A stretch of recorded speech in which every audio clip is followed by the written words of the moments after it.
A'udzubillahi minasyaitonirrajim. Bismillahirrahmanirrahim. Alhamdulillahi rabbil alamin, nahmaduhu wa nasta'inuhu wa nastaghfiruh. Wa na'udzu billahi min syururi anfusina wa min sayyiati a'malina. Man yahdihillahu fala mudilla lahu wa man yudlil fala hadiya lahu. Asyhadu an la ilaha illallah wahdahu la syarika lahu wa asyhadu anna Muhammadan abduhu wa rasuluh. Subhanaka la ilma lana illa ma 'allamtana innaka antal alimul hakim. Allahumma 'allimna ma yanfa'una wanfa'na bima 'allamtana wa zidna ilma. Allahumma ati anfusana taqwaha wa zakkiha anta khairu man zakkaha anta waliyuha wa maulaha. Rabbi yassir wa la tu'assir, Rabbi tammim bil khair. Amma ba'du. InsyaAllah hari ini kita sambung tadabbur surah Al-A'la, kelas di hari Isnin, ditaja oleh Syarikat. Siapa yang ingin memberi sumbangan untuk membantu orang-orang miskin, mereka yang berhajat, termasuk untuk membina rumah, boleh salurkan melalui akaun Syarikat. InsyaAllah kita sampai ayat yang ke-13. Ayat ke-13 InsyaAllah kita habiskan hari ini sampai ayat ke-19. Okey, sebelum kita sambung, cuba tengok maksud ayat yang lepas dan kaitannya dengan ayat hari ini. Ayat yang lepas Allah beritahu, a'udzubillahi minasyaitonirrajim. Allah perintahkan hamba-Nya supaya sentiasa berzikir kepadanya, sentiasa menyucikan Allah, dan menyucikan Allah yang paling besar, yang paling utama ialah mentaatinya. Sebab Allah beritahu kenapa kena mentaatinya, kena berzikir, kena mensucikannya. Sebab Dia satu-satunya Tuhan yang mencipta, bukan setakat mencipta tapi melengkapkan penciptaannya dan menyediakan semua keperluan makhluk-makhluk yang diciptanya dan menunjukkan jalan sama ada kebaikan atau berjalan kepada keburukan. Kemudian Allah beritahu kehidupan di dunia, ya Allah cipta kita di dunia ni hanyalah sementara, seumpama al-mar'a, pokok-pokok yang Allah keluarkan daripada tanah, kemudian faja'alahu wusa, kemudian pokok tu kering, kemudian hitam. Jadi tempoh kehidupan manusia hanya sekejap. Walaupun dengannya 70 tahun, mungkin sampai 80 tahun, tapi sebenarnya tempoh 80 tahun bila dibanding dengan kehidupan akhirat, ia adalah hanya sekejap sahaja. Bahkan bila ditanya kepada mereka yang mati, berapa lama kamu tinggal di dunia, mereka akan menjawab hanya sebahagian hari ataupun satu hari. Kemudian Allah beritahu manusia terbagi pada dua. Untuk kehidupan dunia, bekalan yang paling penting, yang paling diperlukan oleh manusia bukan bekalan makanan, bukan bekalan rezeki, tapi bekalan yang paling utama untuk memastikan manusia hidup bahagia di dunia dan kekal abadi di akhirat ialah Al-Quran. Sanukri'uka fala tansa. Allah beri jaminan kepada Nabi.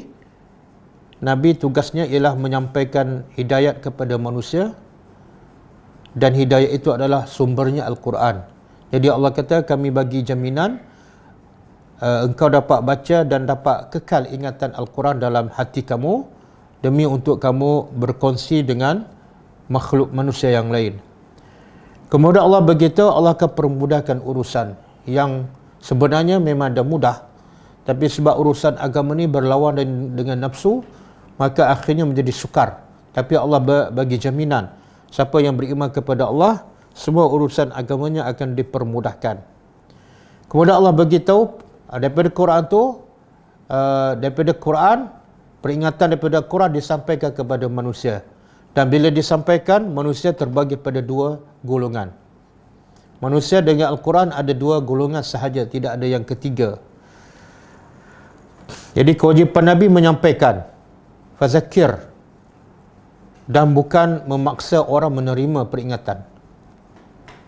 Bila Nabi sampaikan, Allah bagi tahu, manusia terbagi pada dua berkaitan dengan Al-Quran. Pertama, saya zakkaru man yakhsha, orang yang takut pada Allah pasti akan mendapat peringatan dan akan terkesan dengan peringatan daripada Al-Quran. Yang Allah kata, sifat orang beriman bila dapat peringatan ialah innamal mu'minuna idza dzukirallahu wajilat qulubuhum wa idza tuliyat 'alaihim ayatuhu zadatuhum imana.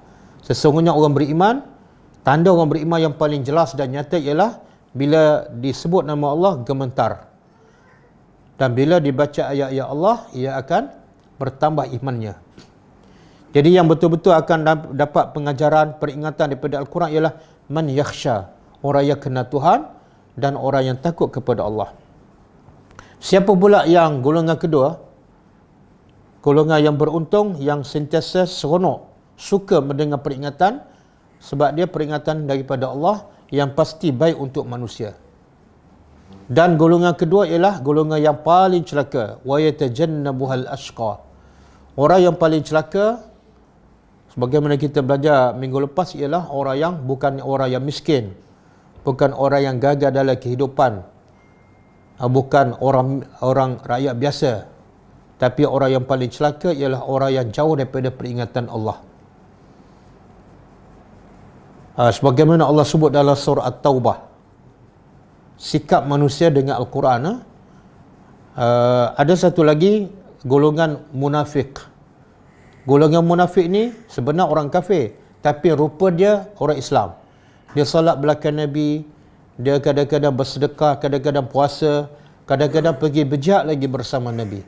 Tapi bagaimana sikap mereka bila mendengar Al-Quran, bila mendengar peringatan? Allah sebut dalam surah At-Taubah ayat 130.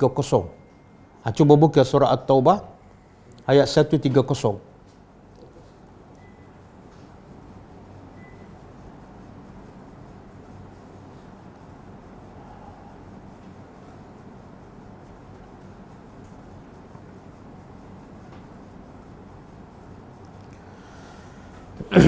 Allah kata apa? Usmin amwalihim shadaqatan tutahhiruhum 120. Sorry, 124.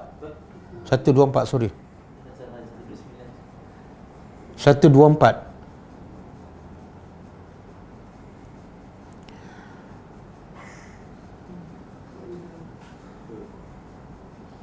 Wa iza ma unzilat suratun faminhum man yaqulu ayyukum zadathu hadhihi imana fa'amma allazina amanu fazadathum imanan wa hum yastabshirun. Apa maksud dia? Ayat ni kita dah tadabbur ni, dalam surah Taubah, waktu malam, setiap Rabu kan. Apa maksud dia? Allah kata, dan apabila diturunkan satu surah ataupun ayat Al-Quran kepada orang Arab di Mekah dan di Madinah juga, maka Allah kata mereka terbagi pada dua. Faminhum, golongan pertama ialah man yaqulu ayyukum zadathu hadhihi imana. Golongan pertama ialah yang memperli. Dia perli orang beriman. Sebab dia dengar orang beriman bila datang Quran, mereka semakin baik, semakin bertambah iman. Jadi orang munafik perli. Okey, ayat Quran dah turun. Siapa yang iman dia meningkat? Maka Allah jawab, fa ammal ladzina amanu, adapun orang yang beriman, fazadatuhum imana. Bertambah imannya disebabkan apa? Quran ataupun surah yang diturunkan. Yang kedua tandanya ialah wahum yastabshirun, mereka gembira. Jadi kalau kita orang beriman, tanda kita beriman ialah bila dengan tazkirah kita gembira dan iman kita meningkat. Sebaliknya, ayat 125 Allah beritahu apa berlaku pada orang yang munafik, yang mendakwa dia beriman tapi sebenarnya tak beriman. Tengoklah hubungannya dengan Al-Quran. Apa dia kata? Wa ammal ladzina fi qulubihim maradun, adapun orang yang dalam hatinya marad, penyakit. Penyakit paling bahaya ialah penyakit dalam hati. Maka orang yang ada penyakit dalam hati, walaupun solat, walaupun puasa, walaupun duduk bersama orang Islam, walaupun pergi haji, pergi umrah, tapi ada penyakit dalam hati. Bila dia terima Quran, apa sikapnya? Fazadatuhum rijsan ila rijsihim. maka keraguan mereka kepada Allah, kepada Al-Quran semakin bertambah. Penyakitnya semakin bertambah. Cintanya kepada dunia semakin bertambah. Dan kemuncaknya apa? Ini yang menakutkan. Wa matu wa hum kafirun. Mereka mati dalam keadaan mereka kafir. Bermula daripada apa? Tak suka Al-Quran, tak suka dengan peringatan, tak gembira. Semoga Allah beri kekuatan pada kita untuk berseronok bila duduk dalam kelas tadabbur, bila baca Al-Quran, supaya kita sentiasa seronok. Dan tiada ada seronok yang paling seronok melainkan bila kita dapat faham ayat Allah. Yang seronok selain pada dengar Al-Quran itu adalah seronok yang sementara ataupun seronok yang palsu. Sebab itulah kadang-kadang mulut kita nampak senyum tapi hati kita tak gembira pun. Berbeza dengan orang gembira dengan Al-Quran. Zahir dan batinnya gembira. Okey. Kemudian kita sambung Kita sambung ayat 14. Setelah Allah bagi tahu manusia dengan Al-Quran terbagi pada dua. Satu yang takut pada Allah, maka dia akan terkesan dengan tazkirah, dengan Al-Quran. Yang kedua, yang paling celaka, iaitu orang yang tak suka dengan tazkirah, tak suka kepada Al-Quran, tak suka nak tadabbur Al-Quran. Ini Allah kata orang paling celaka. Jadi hasilnya siapa yang berjaya? Hasilnya siapa yang sebenarnya dikatakan berjaya? Allah beritahu jawapannya dalam ayat berikut. Okey. A'udzubillahi minasyaitonirrajim. Qad sesungguhnya aflaha telah berjaya.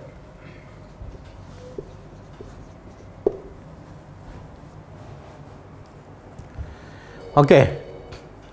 Kita nak faham apa maksud berjaya ni. Bila Allah kata sesungguhnya telah berjaya. Jadi kita nak faham apa maksud berjaya.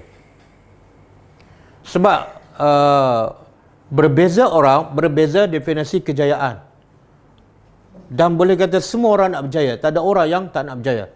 Perompak pun nak berjaya. Orang kafir pun nak berjaya. Tapi kejayaan yang sebenar, yang hakiki, apa maksudnya? Dia aflaha ni daripada perkataan masdar al-falah. Jadi al-falah ni mana apa? Al-husul alal matlub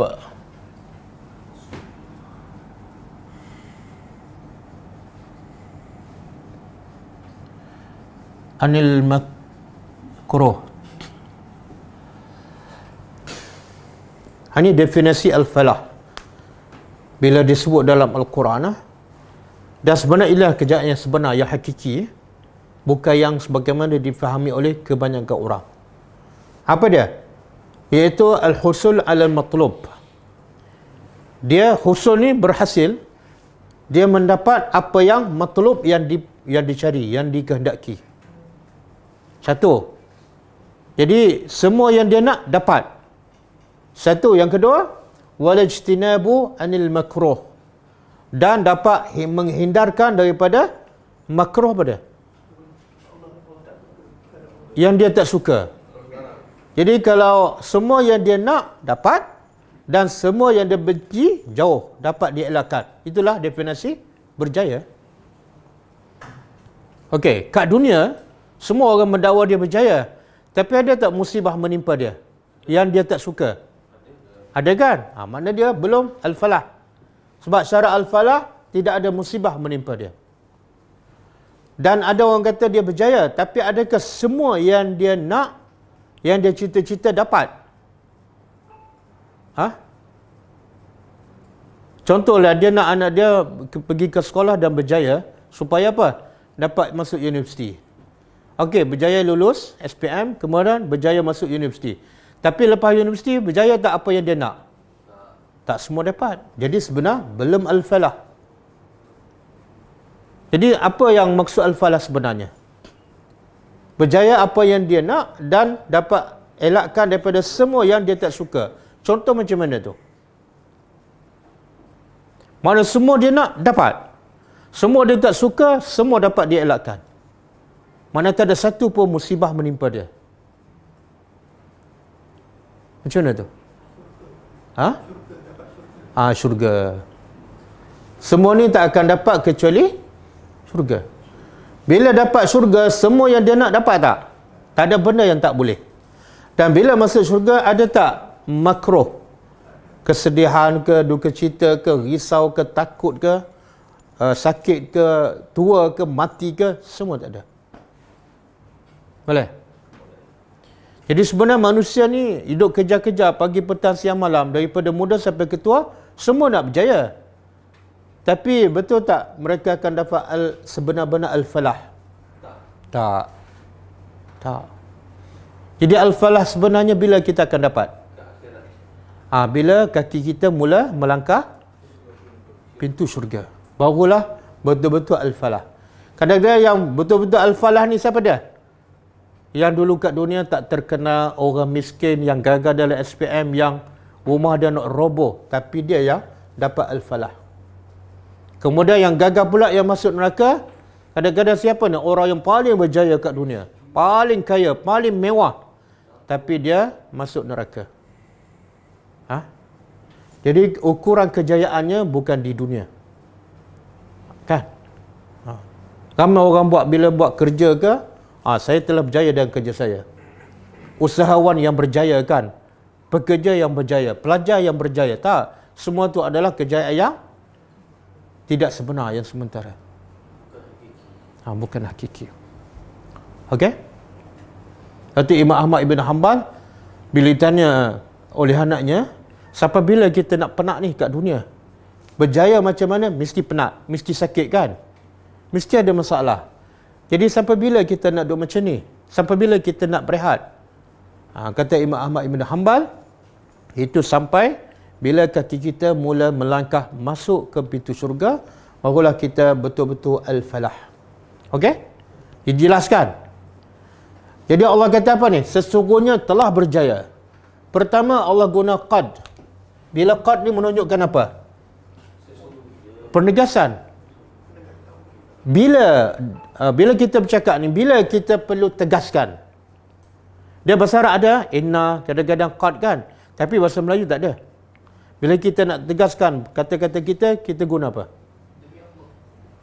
Kita bersumpah kan? Bila kita bersumpah tu? Tak, banyak kita cakap benda betul, tak bersumpah pun. Bila orang tak percaya? Bila orang tak percaya baru kita guna wallah. Tapi kita guna tak sesungguhnya? Sesungguhnya lepas PKP ni saya nak pergi Mekah. Ada? Tapi bahasa Arab biasa. Kalau isim, selepas ni isim dia guna inna. Kalau selepasnya fa'al, Allah guna qad. Okey. Tuhan bila bercakap ada kemungkinan tak betul atau berbohong. Maha suci Allah. Jadi kalau Allah bila bercakap mesti betul, kan? Jadi apa perlu Allah guna qad?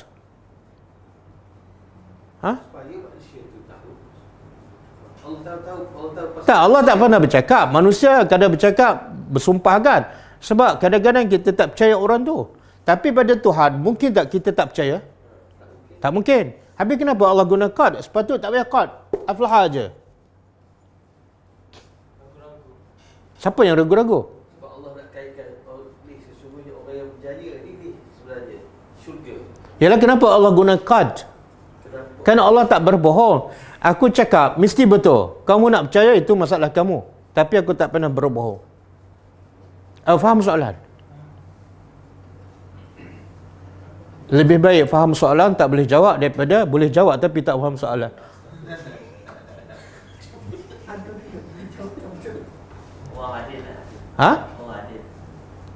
Yalah, kenapa guna qad?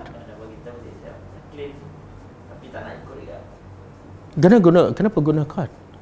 Allah guna qad ke tak guna qad ke? Ramai juga tak ikut kan? Itu jawapan orang yang malas berfikir. Okey, sebenarnya tak. Kita kena tahu rahsia kan? Syekh Saleh Utsaimin sampai benda ni pun dia sentuh. Kenapa? Sebab Quran turun dalam bahasa Arab. Kan? Turun dalam bahasa Arab dan kepada bangsa Arab. Jadi bila turun kepada bahasa Arab, Allah ikut gaya bahasa orang Arab. Bahasa dia bercakap, kalau nak tegaskan mesti qad, kan? Jadi bahasa Al-Quran sesuai dengan bahasa masyarakat yang diturunkan Al-Quran kepadanya. Boleh? Kemudian aflaha. Aflaha ni fi'il apa ni? Kalau belajar bahasa Arab lah. Fi'il apa? Ada berapa semua? Fi'il ada berapa semua? 3. Pertama? Madi. Mudhari'. Amar. Madi menunjukkan apa? Yang lepas. Past tense. Mudhari'? Present tense. Oh, dah speaking lah. Aflaha. Mudhari' dia? Yuflihu. Amar dia? Iflah. Kalau isim dia? Muflihun. Kan? Wa ulaika humul muflihun. Ini isim. Jadi sekarang kalau aflaha fi'il madhi kan, past tense. Kalau yuflihu mudhari'. Kalau iflah amar. Okey. Sekarang Allah kata telah berjaya. Tadi kita ada bincang berjaya yang sebenar bila? Di syurga. Dah berlaku ke belum? Kalau belum, kenapa Allah guna fi'il madhi? Sepatutnya Allah guna fi'il apa ni? Qad yuflihu lah, sebab akan berjaya. Tengok dalam tafsir ulama mengatakan Allah guna fi'il madhi. Fi'il madhi menunjukkan benda telah berlaku. Jadi Allah nak beritahu benda ni pasti akan berlaku, seolah dia telah berlaku. Kalau kita tadabbur, kita lagi yakin tak mungkin gagal, sehingga Allah guna fi'il yang dah berlaku padahal belum berlaku. Okey, siapa yang berjaya ni? Siapa yang berjaya ni? Ni yang dapat masuk syurga dan jauh daripada neraka. Ini bukan SPM ni. Bukan SPM, bukan universiti, tapi berjaya lulus masuk syurga. Siapa ni? Apa ciri-cirinya? Man tazakka, orang yang tazakka apa dia? Yang dia telah mensucikan diri. Mensucikan diri. Apa maksud mensucikan diri?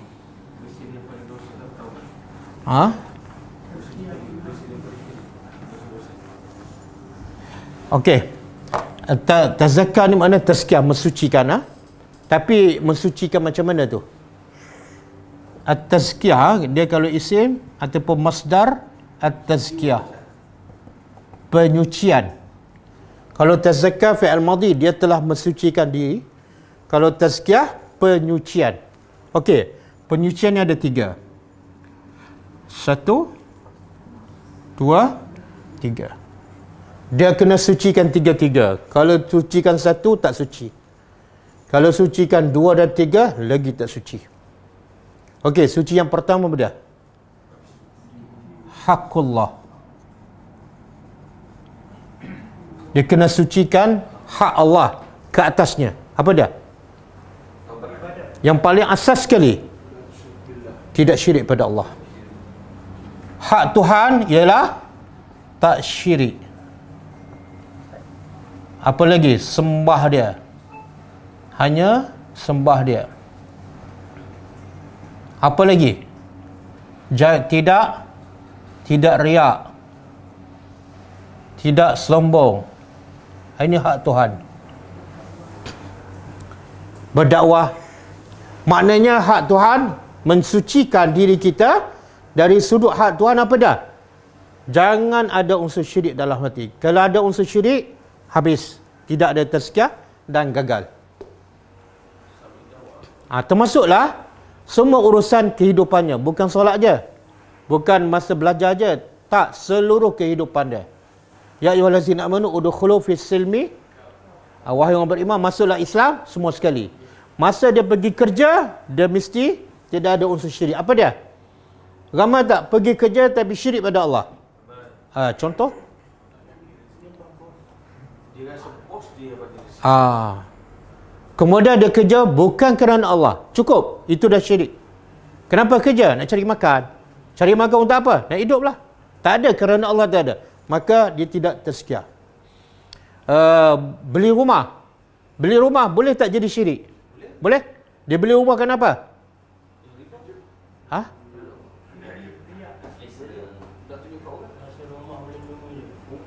Beli rumah sebab seronok duduk rumah selesa. Setakat tu je. Bukan salah. Bukan salah beli rumah untuk selesa. Tapi salah apa dia? Tidak ada kerana Allah. Beli rumah kenapa mahal? Tak bolehlah, saya gaji besar. Tak sesuai beli rumah kecil kan. Biarlah standard dengan jawatan saya. Syirik. Beli kereta, boleh jadi syirik tak? Ya. Kenapa beli BMW? Ialah sesuai dengan jawatan saya, syirik. Apa saja kita buat bukan kerana Allah, syirik. Kadang-kadang riak kan? Kahwin. Kenapa kahwin buat besar-besar ni 3 hari 3 malam?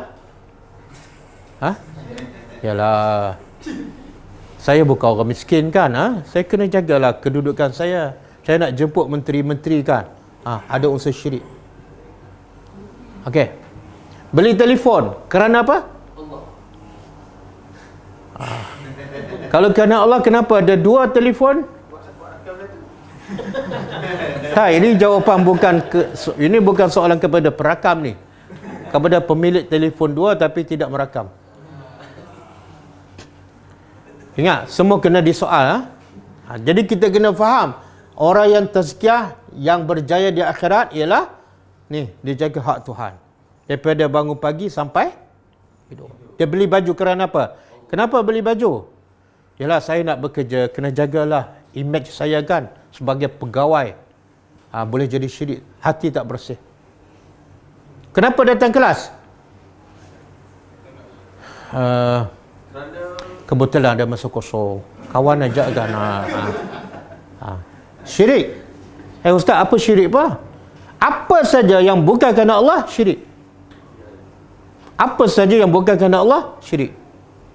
Kan? Mengajar bukan kerana Allah. Mengajar pun sama. Mengajar bukan kerana Allah kan. Apa tanda mengajar bukan kerana Allah? Bila orang tak bagi duit, tutup kelas. Dah buat kelas, kena bayar. Segi nak Ada seorang pelajar saya, dia kata dia pernah ikut kelas tadabbur sebulan ni 21 jam sebulan, bayarannya RM420.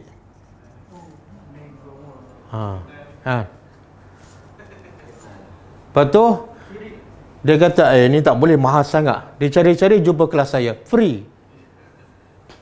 Kelas saya berapa jam sebulan? Bukan 21 jam, dekat 30 jam sebulan. Berapa bayarnya? Free. Jangan bayar. Kalau bayar, Assalamualaikum.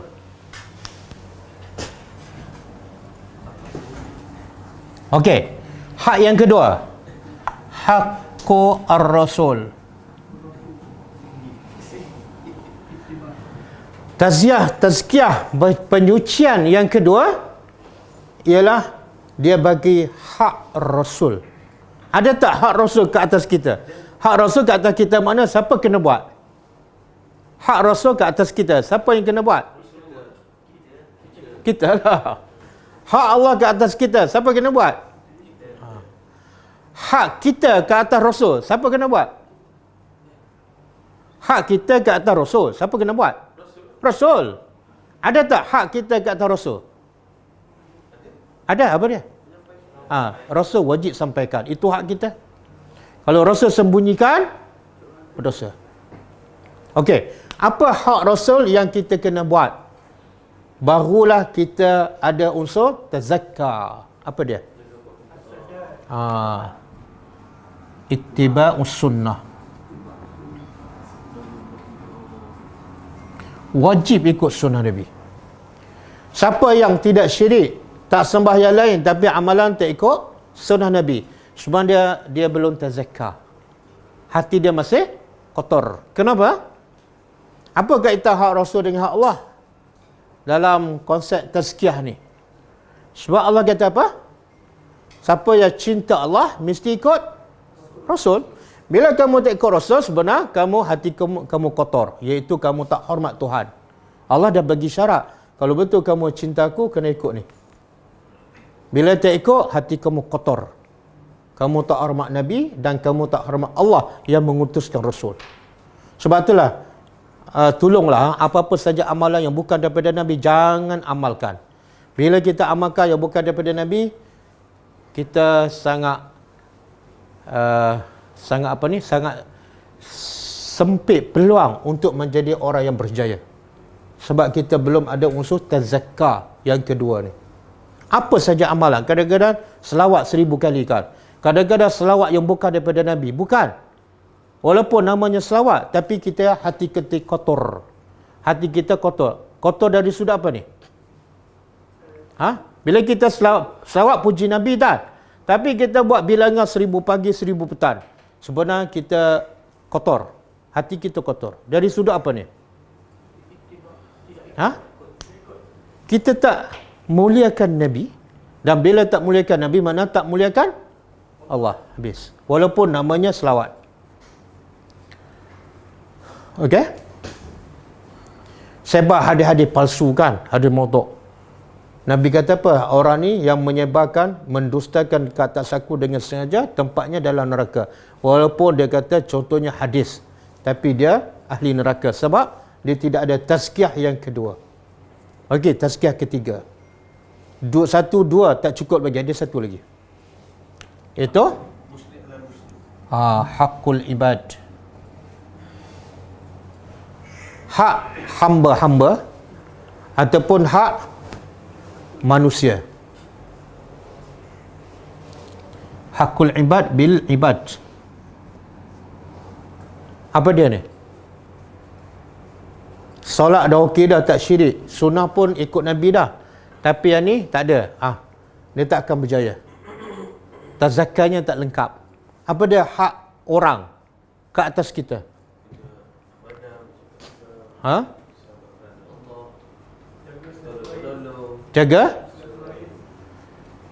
Jaga silaturahim. Okey, ada satu benda yang hak orang tapi kita tak bagi dan ramai tak perasan.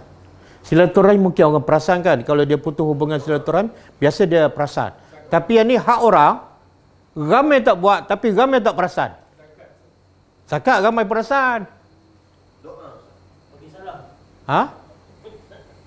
Sayang kepada saudara kita seperti kita sayang dan antaranya bagi salam. Perasan tak bahawa kita tak laksanakan hak saudara kita, iaitu kita tak sayang? Apa bukti? Jumpa tak bagi salam, tak berdoa, tak senyum. Sebab tu Nabi kata tidak beriman seseorang kamu, tidak beriman. Siapa ni yang Nabi kata tak beriman? Bukan mencuri, bukan merompak, bukan rasuah. Siapa? Yang tidak menyintai saudaranya sebagaimana dia ada cinta. Ramai tak? Ramai tak perasan? Ramai. Dia suka kelompok dia je. Dia suka ustaz dia je. Ustaz dia maki hamun. Dia suka parti dia je. Parti orang lain, dia tidak tazakkar.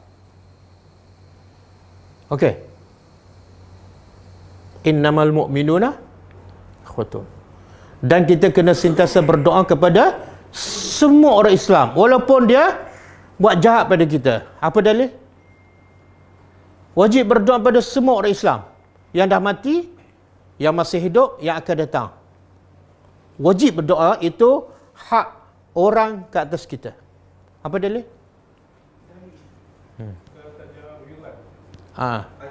Jangan baca separuh. Mana tak baca lah tu? Bila tak baca, belum tazakkar. Betul? Betul tak? Betul tak? Bila kita tak sayang, kita ada penyakit tak dalam hati? Penyakit apa tu? Kita tak sayang pada saudara kita. Mana ada penyakit? Penyakit apa? Penyakit apa tu? Penyakit pentingkan diri. Yang penting aku sihat, yang penting aku dapat makan, yang penting aku kaya. Penyakit selfish, bukan selfie. Selfie pun dekat-dekat dengan selfie lah. Dia selfie muka dia je. Muka orang tak nak selfie. Oh, banyak ni. Sebab itulah kalau orang, sebab itulah syarat nak berjaya, syarat nak masuk syurga bukan lulu SPM, bukan harta banyak, bukan pangkat besar. Tak, bersihkan hati. Tiga-tiga dia. Lulu dah berjaya, jawatan besar, tapi gagal. Sebab apa? Kadang-kadang ada PhD kan, mengutuk orang. Kadang-kadang ada Profesor Madya, cari keaiban orang. Dia masuk tak sekolah?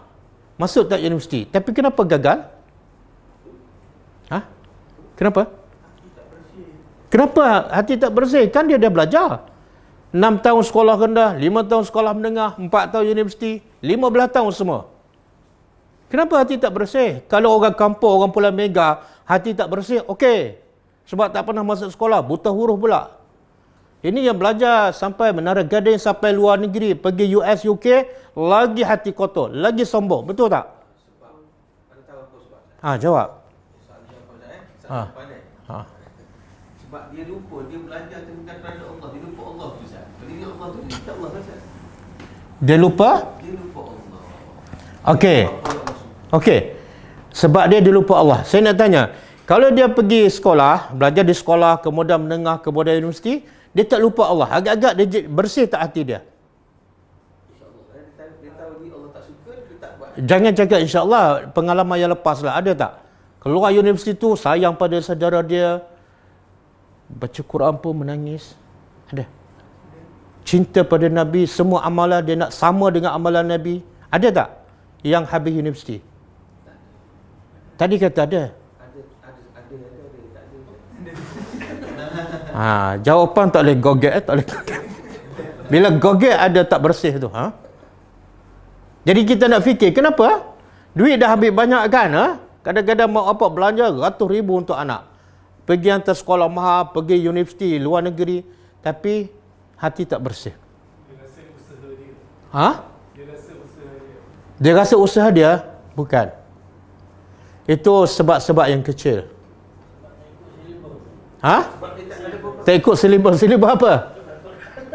Ada dalil tak? Ada dalil tak? Nak tazakar. Tadi kita baru beritahu jenis-jenis tazakar kan? Tazakar hak Allah.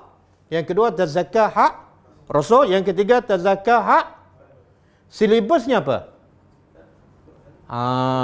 Semua yang belajar sekolah rendah, menengah sampai universiti tak ikut silibus untuk membersihkan hati. Maka tak mungkin lahir orang yang bersih hati, yang sayang pada orang lain, apatah lagi orang miskin. Betul? Silibusnya tak sama dengan apa yang Allah tunjukkan. Cuba buka surah Al-Baqarah. 129. Doa Nabi Ibrahim. Rabbana wab'as.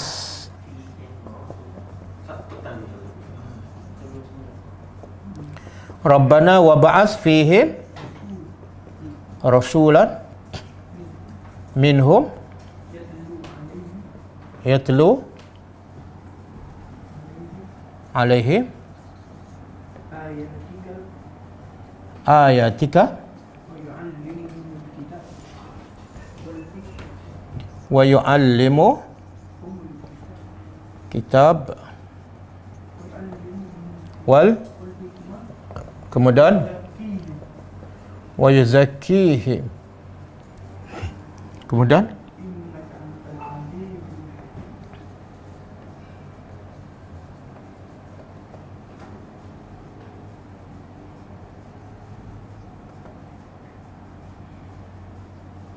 okey, cuba kita tengok. Ini doa Nabi Ibrahim. Nabi Ibrahim berdoa bila ni? Sebab dia bina Kaabah. Bila Kaabah dibina? Dia jarak Nabi Ibrahim, zaman Nabi Ibrahim dengan Nabi Muhammad berapa jauh? Berapa ribu tahun? Lama tu saya tanya tu berapa? Katalah 1000 tahun lebih kan?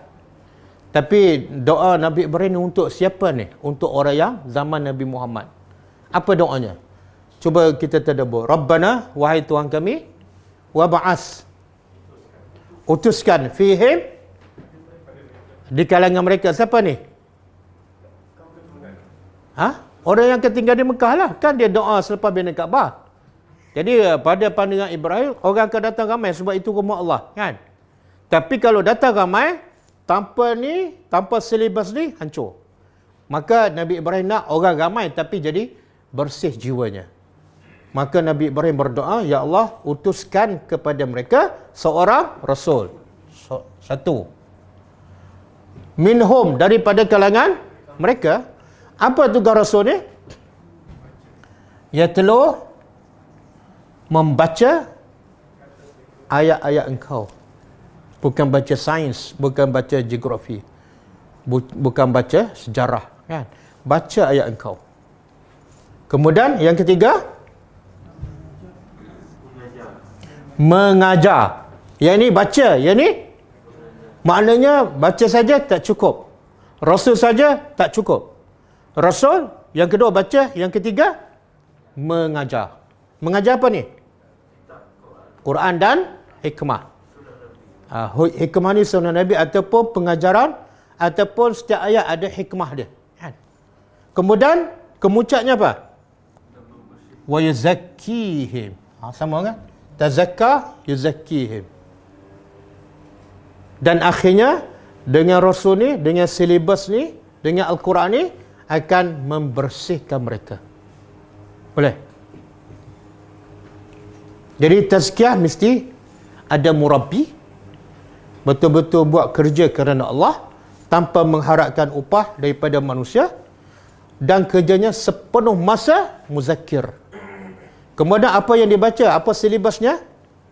Ayat-ayat Allah, dan caranya mengajar isi kandungan, termasuklah hikmah.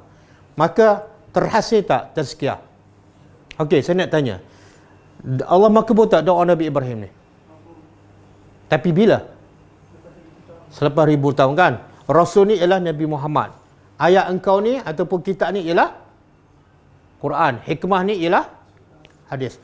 Dan akhirnya terhasil tak manusia yang penyembah berhala, yang pelacur, penzina, perasuah, zalim, akhirnya menjadi manusia yang bersih hatinya? Terhasil tak? Boleh bagi contoh? Umar Al-Khattab. Semua sahabat musyrikun, kan? Kecuali Nabi. Yang Abu Khalid ibn Walid, Abu Sufyan, kan? Hindun. Betul tak? Okey. Mereka belajar di sekolah mana ataupun universiti mana?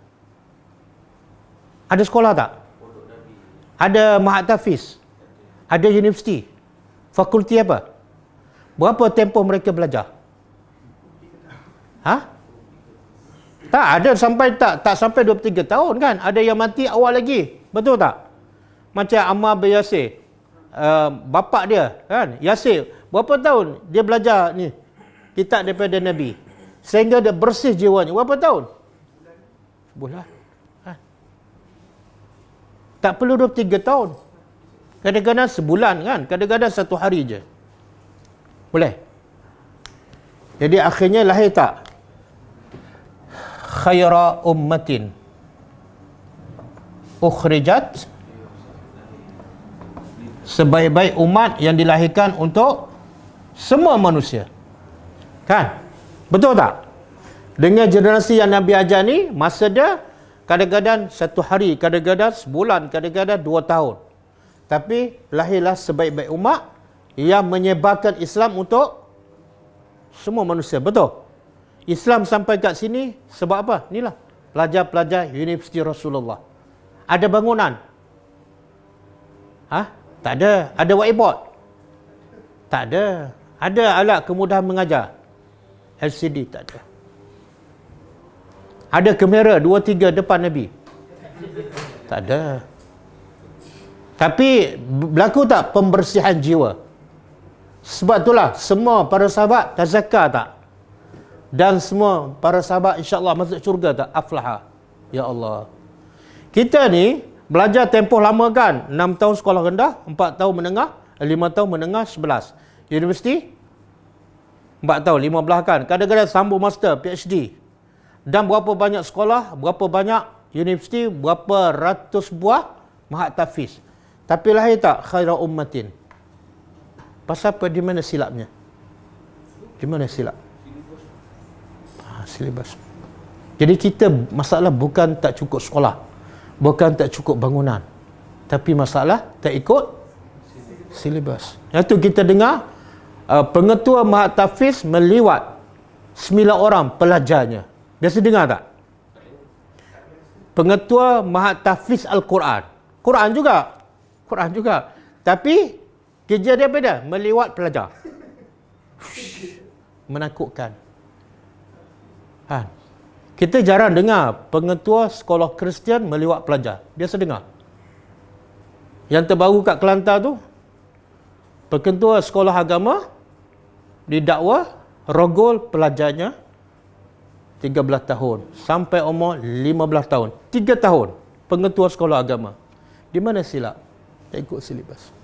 Sekolah dah lengkap, kemudahan pun banyak, duit pun dah habiskan banyak, ratus juta untuk pembangunan sekolah. Tapi tidak lahir man tazakka. Boleh?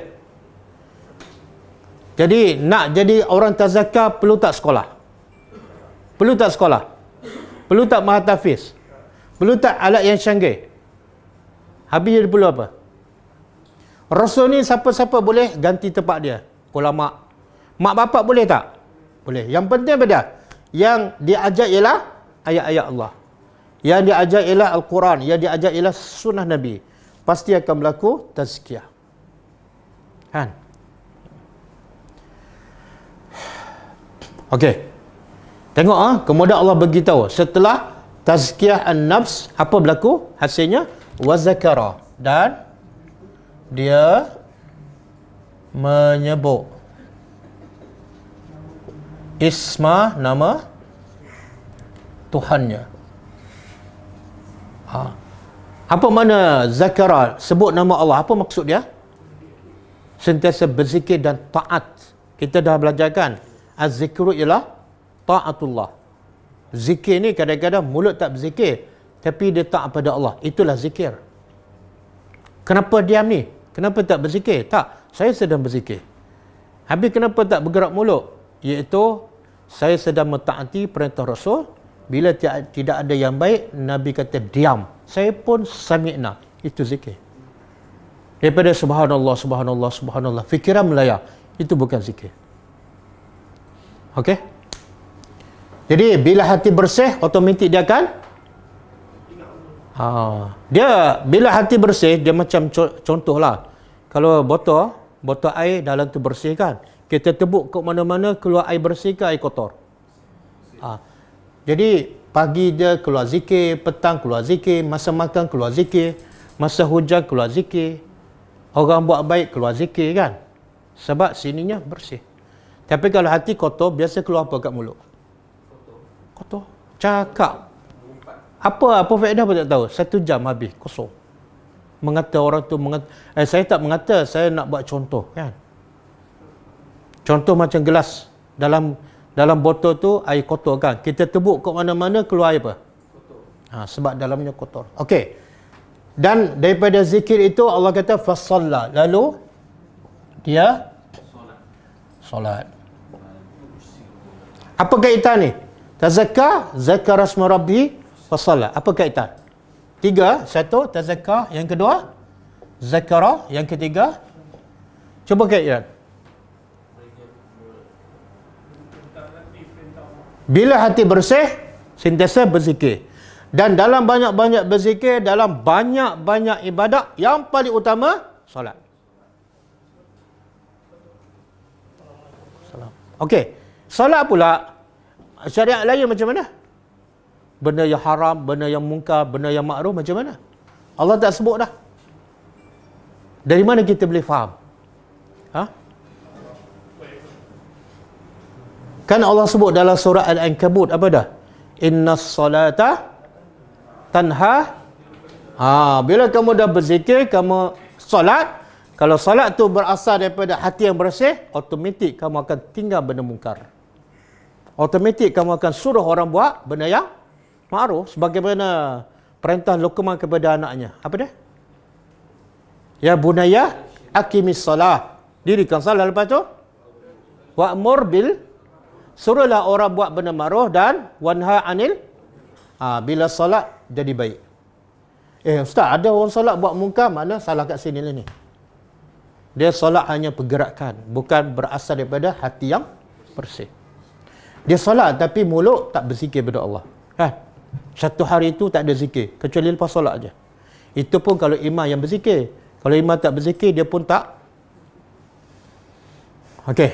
Kemudian Allah kata apa? Bal. Bahkan tu'siruna, kamu lebih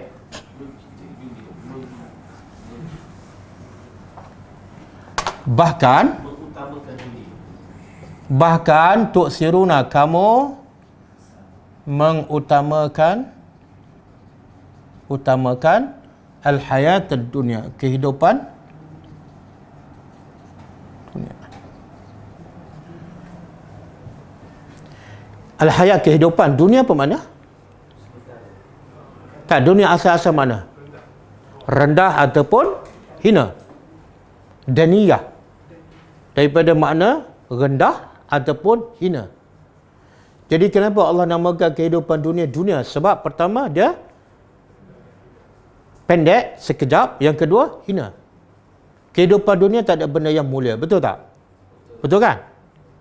Boleh tak bagi contoh? Ada kehidupan dunia ni mulia. Boleh bagi contoh? Rumah dunia tak? Mulia ke hina?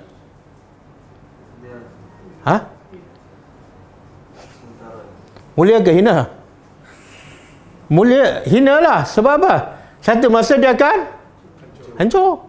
Kalau mulia, benda tu tak akan hancur, boleh bawa sampai ke akhirat. Apa dia? Pahala kita solat dalam rumah boleh bawa tak sampai akhirat. Pahala kita solat malam di rumah tu boleh. Tapi rumah tak boleh. Kereta hina ke mulia? Bagi kat saya. Kereta hina sebab apa? Sebab tak boleh bawa. Tapi bila kita guna kereta untuk kebaikan, pahala kita guna kereta itu mulia, boleh bawa sampai ke akhirat. Sebab tu kita minta apa? Rabbana atina fid dunya hasanatan wa fil akhirati hasanatan. Okey, cuba terjemah. Wahai Tuhan kami, berilah pada kami di dunia hasanah. Apa maksud ni? Apa yang kita minta sebenarnya? Ada orang kata, Ustaz tu kita doakan minta dunia. Bukan. Bagilah pada kami di dunia. Bukan minta dunia. Yang kita minta apa dia? Hasanah. Apa hasanah kat dunia? Apa saja kebaikan di dunia yang kita boleh bawa sampai ke kubur dan akhirat, hasanah. Kan? Kadang-kadang solat, kadang-kadang bukan hasanah. Bila tu? Bila dia riak. Kan? Okey. Apa kaitan ayat ni? Telah berjayalah orang yang mensucikan diri. Kesan dia mensucikan diri apa dia? Zikir. Sentiasa zikir, taat pada Allah. Dan ibadatnya yang paling utama, solat. Solatnya pula ialah yang mencegah. Oh, cantik tak? Tiba-tiba Allah kata apa? Bahkan kamu melebihkan kehidupan dunia. Apa kaitan dengan sebelum ni? Ini dah punca manusia takkan dapat bersihkan hati sebab. Pandai. Alhamdulillah. Kali ni betul.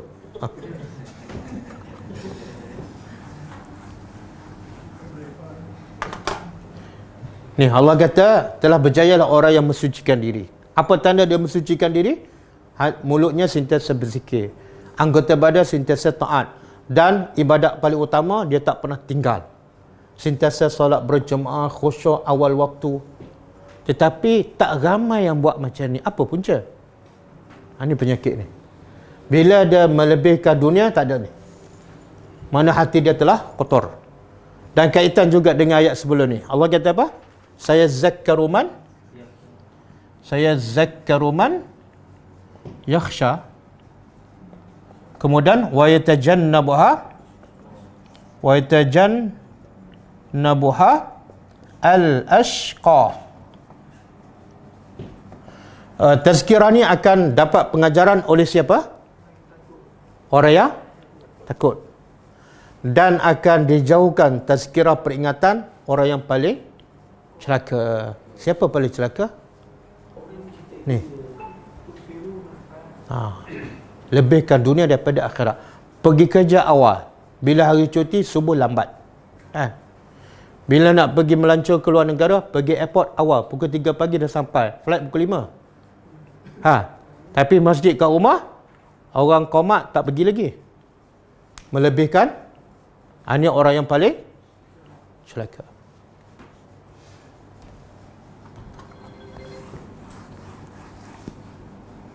Kemudian Allah kata tak patut kamu melebihkan kehidupan dunia. Kenapa? Sebab wal akhiratu dan sedangkan. Wow ni sedangkan akhirat. Apa makna akhirat? Apa dia? Tak, apa makna akhirat? Kehidupan? Allah tak kata wathaniyah, kehidupan kedua. Dia sebenarnya nak lawan sana lah. Itu kehidupan dunia. Yang ni kehidupan. Jadi kehidupan dunia makna apa tadi? Pendek, sementara, hina kan? Okey, lawan dia akhirat. Kenapa pula kehidupan akhirat Allah namakan akhirat? Apa makna akhirat? Akhir. Apa makna akhir? Bila makna akhir, selepas tu ada lagi tak? Tak ada. Yang kedua, akhir juga bermakna sebab kehidupan yang kekal ni datang selepas kehidupan dunia. Okey, Allah kata apa? Kenapa kamu utamakan kehidupan dunia sedangkan akhirat khairun, lebih baik? Satu, sifat kehidupan akhirat. Satu, khairun. Yang kedua, dan lebih kekal. Jadi Allah nak tempelak ni. Bal tu'thirunal hayatad dunya, sedangkan akhirat lebih baik. Apa maksud ni? Apa mesej Allah nak bagi tahu?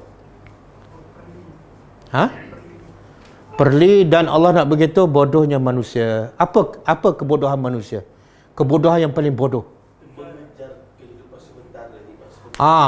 Dia kejar kehidupan yang sementara, yang dia tahu akan ditinggalkan, tapi dia bagi masa pagi sampai petang, muda sampai ketua. Yang terbaik dan yang paling kekal, dia dilewatkan, dia buat ringkas, dia buat kadang-kadang terlupa, kadang-kadang qada. Bodoh tak? Bodoh. Dia habiskan masa 10 tahun untuk beli kereta mainan. Tapi untuk beli kereta betul 10 minit je. Kerja 10 minit untuk beli kereta betul. Tapi untuk beli kereta mainan 10 tahun. Bodoh tak?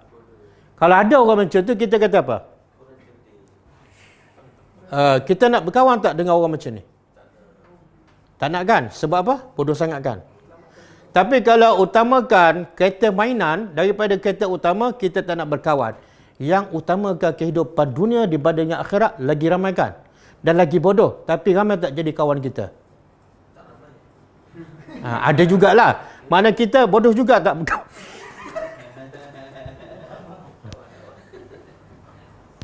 Tak, berkawan dengan berdakwah dua benda yang berbeza. Kita berdakwah tak mesti berkawan. Sebab tu Nabi kata pilihlah kawan. Sebab kawan akan memberi kesan kepada agama kita. Okey. Yang bodoh saja berkawan dengan yang bodoh. Jadi apa ni? Okey. Cuba kita tengok bahasa Al-Quran. Allah kata akhirat lebih baik daripada dunia dan lebih kekal. Betul? Okey, Allah guna isim tafdhil. Makna kalau lebih kekal, dunia ni kekal tak? Tak. Tengok bahasa. Akhirat lebih kekal. Makna dunia kekal juga tak? Dari segi bahasa lah. Kekal lah. Cuma akhirat lebih kekal. Soalan dia, betul tak dunia ni kekal? Dunia tak kekal. Dunia akan hancur semua. Tapi kenapa Allah guna akhirat lebih baik, lebih kekal daripada dunia, sedangkan dunia langsung tak kekal? Ada orang rasa dunia itu kekal. Ramai manusia bila bekerja seolah dunia macam.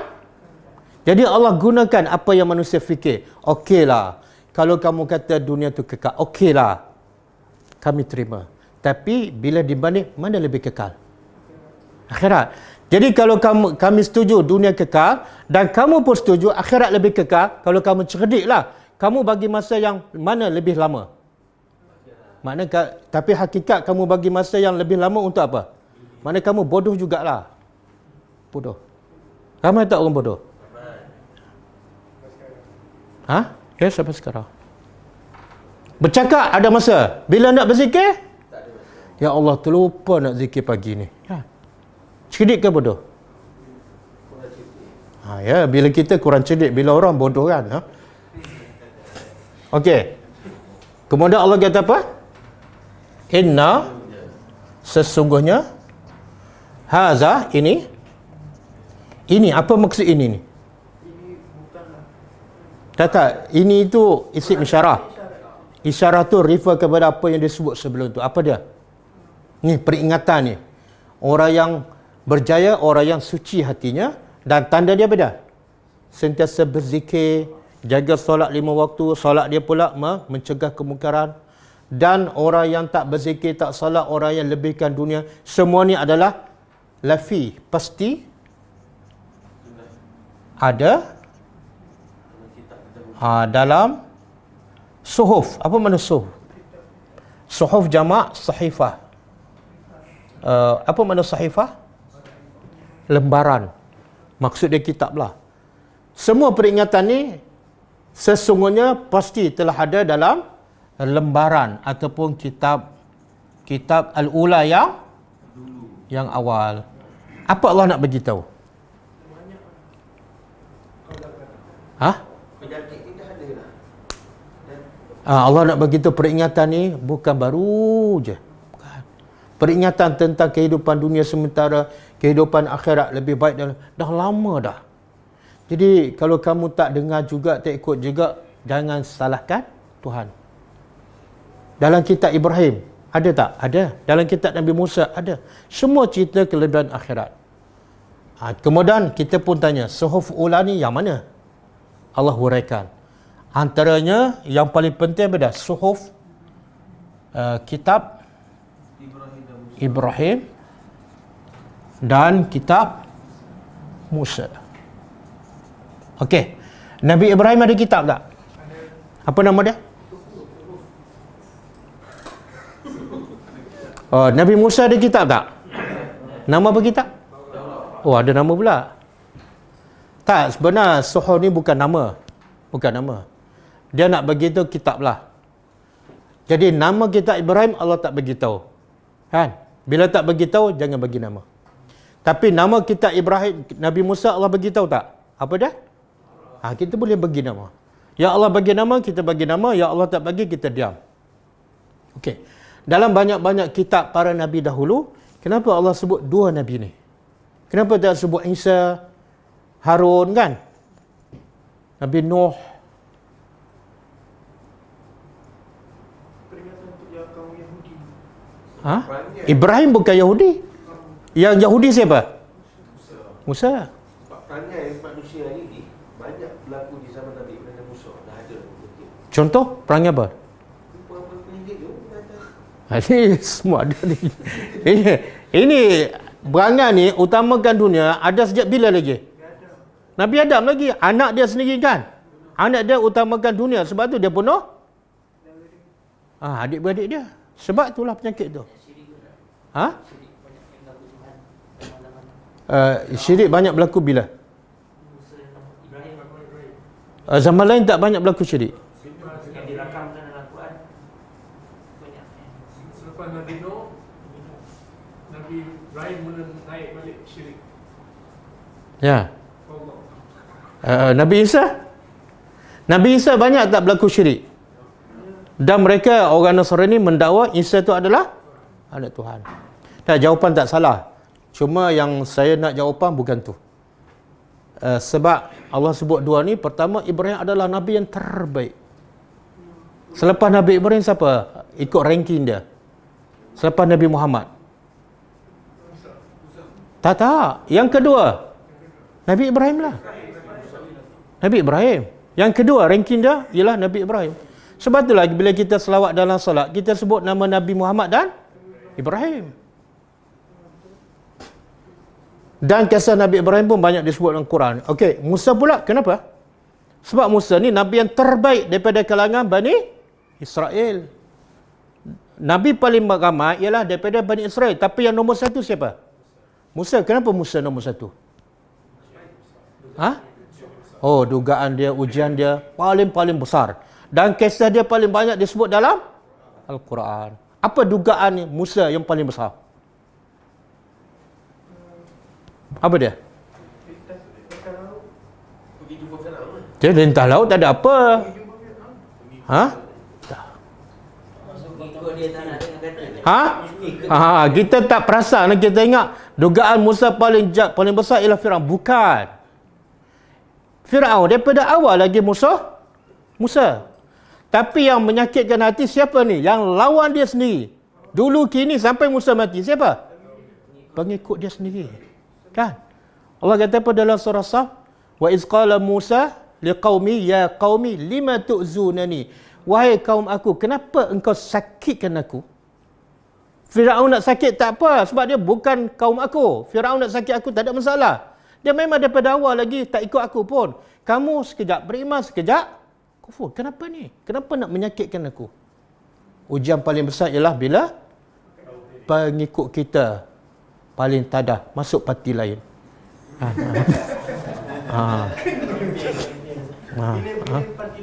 Yalah. Orang nak kutuk saya biasa, tapi pelajar kutuk saya. Oh, sakit hati lagi tak? Luar biasa. Sehingga sekarang belum ada pelajar kutuk saya. Bila pelajar tak kutuk saya, ada masalah tu. Apa dia? Saya kurang baik. Sebab orang paling baik, Musa, pengikut dia kutuk dia. Bukan saya suruh pelajar kutuk saya. Boleh? Oh, sampai Musa mengadu, kenapa kamu sakiti aku? Ya qaumi. Dia tak kata ya Firaun. Boleh? Jadi Allah sebut secara khusus dua Nabi ni supaya kita ingat sejarah mereka. Boleh? Okey. Jadi kesimpulan.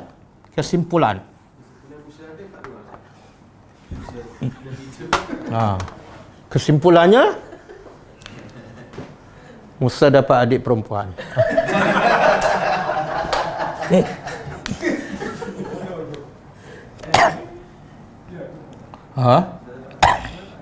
Murabbi, kemudian baca Al-Quran, baca tadabbur Al-Quran, kemudian tazkiyah, kemudian apa dia?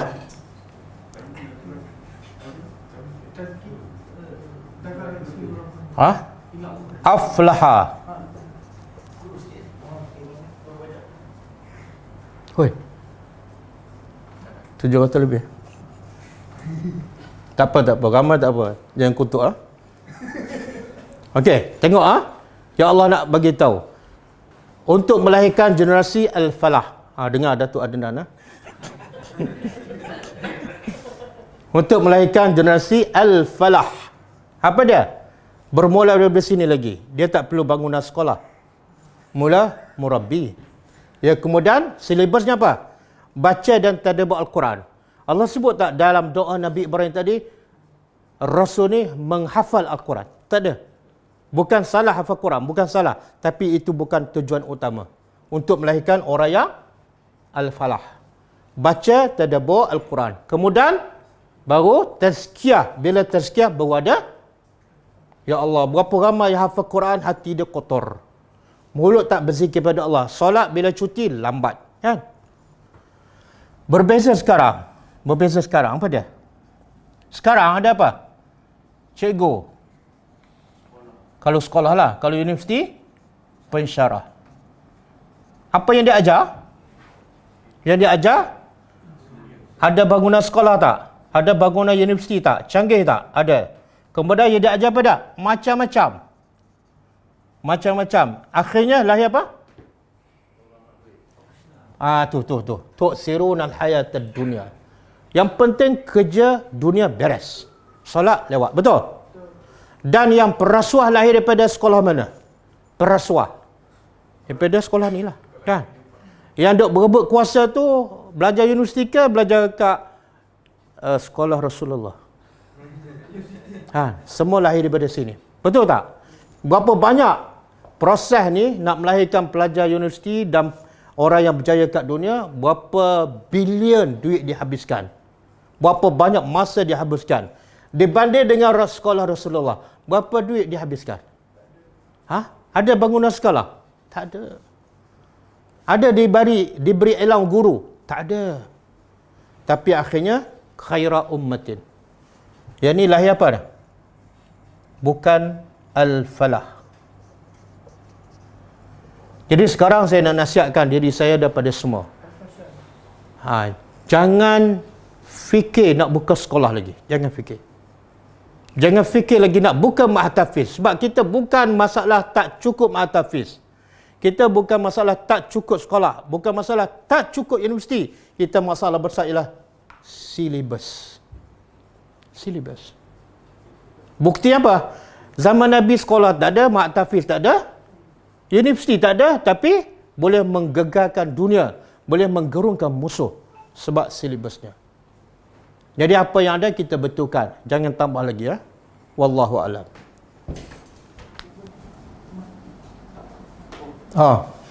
Datuk Adnan, anda mendengar ya? Sebab saya tahu Datuk dengar saya cakap.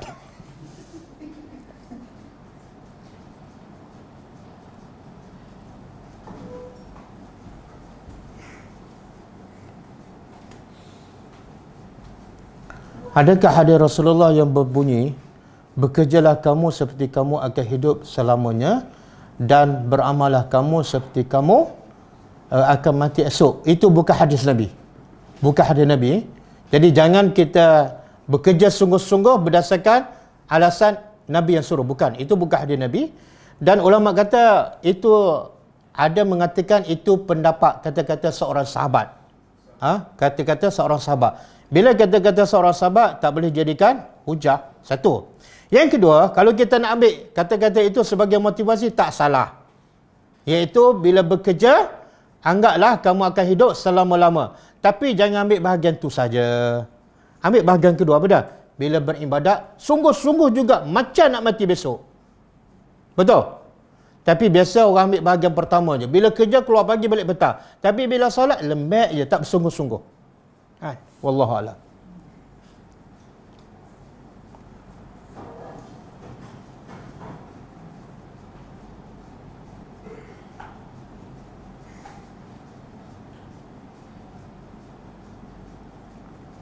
Atas.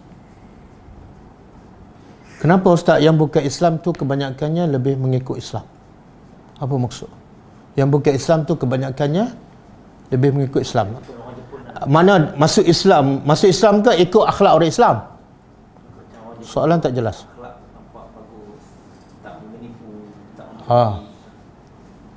Okey, kalau maksud soalan kenapa orang kafir lebih banyak berakhlak mulia, lebih menjaga kebersihan dibanding dengan orang Islam, kan? Sedangkan mereka kafir, kenapa hidup mereka lebih teratur, lebih berakhlak, kan? Betul, kalau kita pergi ke Jepun kan, Jepun ni kalau nak masuk hotel, tak payah guna apa-apa kan. Dia bagi kad kan. Dan kebersihannya tak payah cakap lah. Kalau kita pergi New Zealand, satu sampah pun tak ada. Tapi di jalan raya tak ada seorang pun kutip sampah. Tapi sampah tak ada. Di Malaysia, orang kutip sampah ada 24 jam. Tapi sampah lagi banyak. Pelik kan? Dan di New Zealand kalau barang tu hilang, lepas 3 hari dia hantar balik. Di Malaysia, kalau hilang, jangan buang masa report polis. Sebab apa? Ini pandangan saya lah. Sebab orang kafir, dia percaya dia hidup untuk dunia sahaja, maka dia buat yang paling cantik untuk dunia. Sebab matlamat dia setakat dunia, aku mesti jadi terbaik untuk dunia sebab aku hidup untuk dunia. Orang Islam pula, dia hidup bukan untuk dunia, tapi akhirat pula dia tak fokus. Maka dunia terabai, akhirat pun terabai. Kenapa tak jaga kebersihan masjid? Saya solat, saya datang sini untuk solat, Islam suruh solat, salah. Sebab dia tak faham Islam secara lengkap. Wallahu a'lam. Tak ada. Hilang.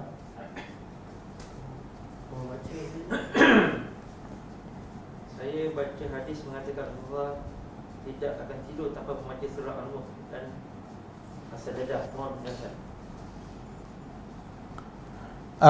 Pasal hadis Nabi baca surah Al-Mulk setiap kali sebelum tidur, ada ulama kata sahih, ada ulama kata tak sahih. Saya dengar fatwa ataupun pendapat Syekh Mustafa Adawi, seorang ulama terkenal di Mesir, dia kata tidak sahih. Jadi siapa nak baca silakan.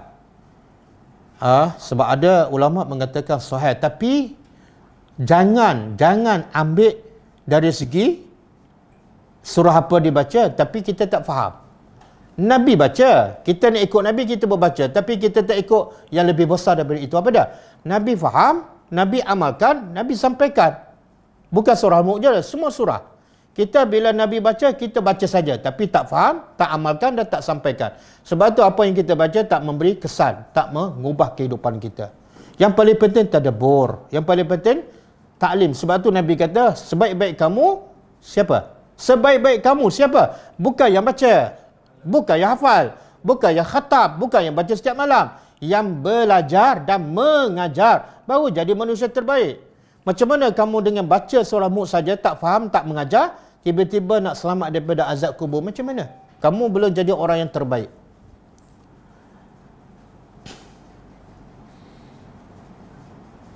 Ada ustaz nasihat kita sebut nama Allah seperti Al-Bariq, baca 40 kali, tak payah, ini bukan daripada Nabi. Sebab tu secara nak bersihkan jiwa, apa dia tadi? Kena bagi hak Allah. Apa dia hak Allah? Bukan sebut nama dia. Zikir, sebut nama dia yang lengkap, yang ada maksud. Wa zakara asma rabbih, sebut nama Tuhan. Ulama bukalah tafsir mana-mana, bila Allah kata wasabbihisma rabbikal a'la, sucikan nama Tuhan engkau. Yang ni pula wa zakara asma rabbih, sebut nama Tuhan, maksudnya sebut nama Allah yang ada maksud dan ada unsur pujian, seperti subhanallah, maha suci Allah, Allahu akbar, Allah maha besar, la ilaha illallah, tidak ada Tuhan melainkan Allah, alhamdulillah, segala puji ada maksud dia. Tapi kalau sebut ya Latif, tak ada maksud. Dan Nabi tak pernah pun berzikir dengan mengulang-ulang nama Allah sahaja. Nabi tak pernah buat. Wallahu a'lam.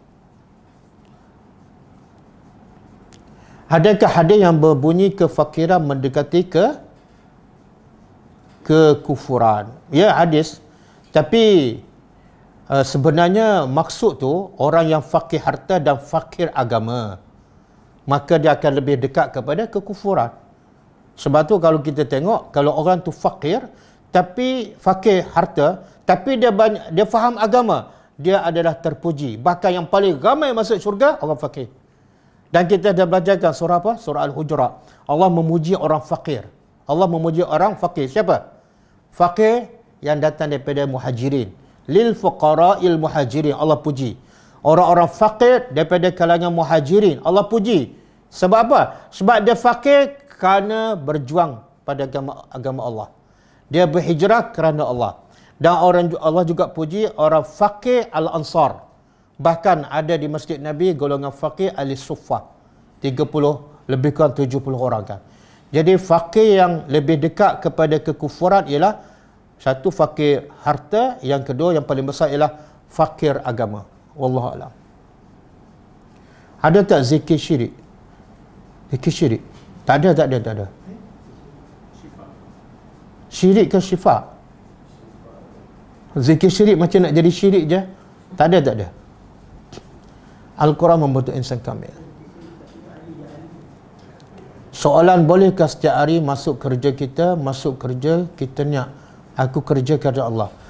Tak, sebenarnya kalau kita faham agama dan kita tahu kita ni hamba Allah dan kita tahu kewajipan kita buat apa saja kerana Allah, kita akan pastikan kehidupan kita, termasuklah waktu kita bekerja, semua mentaati perintah Allah. Pakaiannya, mulut kita, mata kita, bila kita buat kerana itu, automatik kita niat kerana Allah. Tapi kalau kita niat aku kerja kerana Allah, tapi buka aurat, aku niat kerja kerana Allah tapi solat lambat. Aku nak kerja kerana Allah tapi curi tulang. Niat tu tidak ada faedah. Yang akan menentukan niat kita betul, tengok perjalanan kehidupan kita selepas itu. Mengenai selawat 1000 kali sehari, tak ada. Nabi tak pernah membebankan umatnya dengan bilangan zikir ke selawat 1000 kali. Sebab Nabi tahu, Nabi ni rahmatan lil alamin. Nabi diutuskan untuk membawa rahmat kepada sekalian alam. Dan Nabi tahu umat dia tak mampu berzikir 1000 kali. Yang 100 pun kadang-kadang buat, kadang-kadang tak. Kadang-kadang cukup tapi tak khusyuk, tak fokus.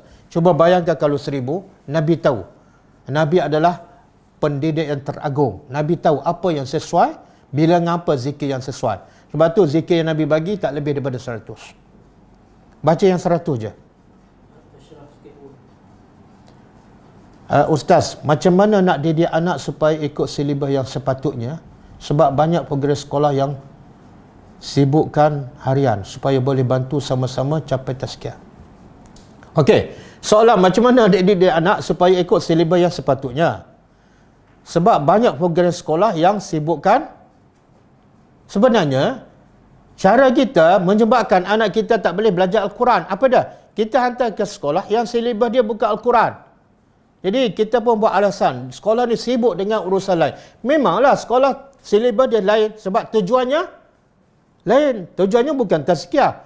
Tujuannya nak melahirkan pelajar yang berjaya dalam ujian, berjaya dapat CJ dan berjaya kerja. Jadi bila kita nak anak kita belajar Al-Quran, tiba-tiba hantar sekolah yang macam tu, janganlah, bercanggahlah. Jadi cara dia, kalau kita nak hantar sekolah, hantarlah. Tapi kita sendiri di rumah, setiap hari, khususnya waktu cuti, kita bagi masa lah. Tak payah lama lah. Setengah jam ke, kita duduk dengan anak, kita ambil satu ayat, kita tadabbur. Bagi mereka faham betul-betul. Kemudian, sebaik-baik lepas mereka faham, hafal. Supaya apa? Yang mereka faham, mereka terus ingat. Contohlah. Saya buat hari ni, saya tadabbur satu ayat surah Al-Insan. Surah Al-Insan penting. Sebab Allah beritahu perjalanan hidup manusia. Kenapa manusia diciptakan dan apa hasilnya kalau beriman. Dan apa hasilnya kalau kufur. Jadi saya tadabbur satu ayat, kemudian semua anak, kemudian saya suruh dia hafal. Besok satu ayat pula. Untuk peringkat permulaan jangan bagi lama. Nanti dia boring kan. Setengah jam satu ayat. Cuba bayangkan. Kalau sebulan dapat 30 ayat dan dia faham dan dia hafal. Itu akan cover apa yang dia kadang-kadang boleh merosakkan dia di sekolah. Dan ada pelajar saya yang dia tak hantar anak ke sekolah. Umur 13 tahun. Dah ajar anak dia hafal Quran di rumah. Kemudian belajar bahasa Arab dengan guru secara personal. Kemudian dia belajar tadabbur melalui kelas online. Dan anak dia lebih jauh, lebih baik, lebih hebat daripada budak yang duk mahat tahfiz. Lebih hebat daripada pelajar universiti. Sebab dia boleh hafal Quran, dia faham ayat dia hafal, dia boleh cakap. Sebab itulah, sekolah tak penting, universiti tak penting, yang penting apa dia? Guru dan silibusnya.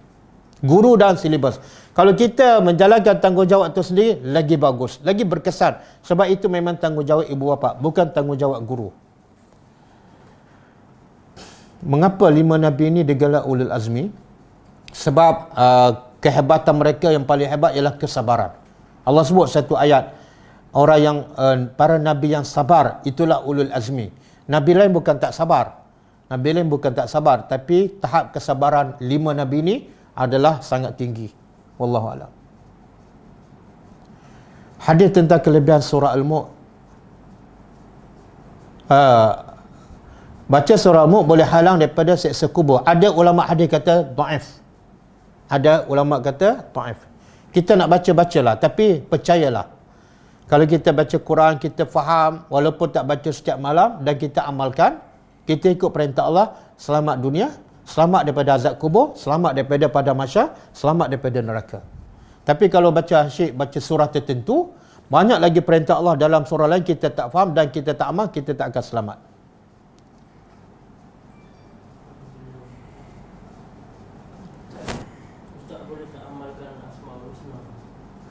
Tak, Asmaul Husna bukan untuk diamalkan. Allah kata walillahil asmaul husna fad'uhu biha. Dalam Quran Allah kata bagi Allah ada nama-nama yang baik. Kemudian Allah suruh buat apa dengan nama? Fad'uhu, berdoalah pada Allah dengan menggunakan asmaul husna. Allah bukan kata berzikirlah dengan nama Allah, tak, berdoa. Contoh nak minta rezeki, guna nama Allah ya Razzaq. Nak minta rahmat, guna nama Allah ya Rahman irhamna. Nak minta apa lagi? Apa-apa je lah yang sesuai dengan masalah kita, kita ambil nama Allah yang sesuai dengan masalah kita. Jadi nama Allah bukan untuk diamal, bukan untuk dizikirkan. Dan Nabi dan para sahabat tak pernah, tidak ada satu pun hadis atau periwayat yang mengatakan Nabi berzikir dengan al-asmaul husna ataupun beramal dengan asmaul husna. Anak siapa tu? Rahsia. Kita pekerja-pekerja pos di kota masa rehat bergila-gila. Boleh kita ambil masa solat di luar waktu rehat? Tak, bila kita ada perjanjian, terikat dengan perjanjian dengan syarikat ataupun dengan bos kita, waktu tu ialah untuk kerja untuk syarikat tu. Itu perjanjian dia. Kita tak boleh nak solat sunat. Sebab solat tu hukumnya sunat, tapi menunaikan janji, menepati perjanjian adalah wajib. Kecuali bos kita izinkan. Bos kita izinkan. Jadi waktu tu kalau bos tak izin, jangan buat. Buatlah hari cuti. Hari cuti buatlah sebanyak-banyaknya. Wallahu a'lam.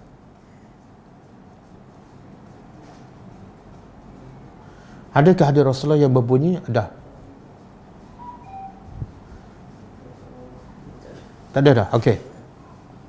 Tak ada. Kelas kita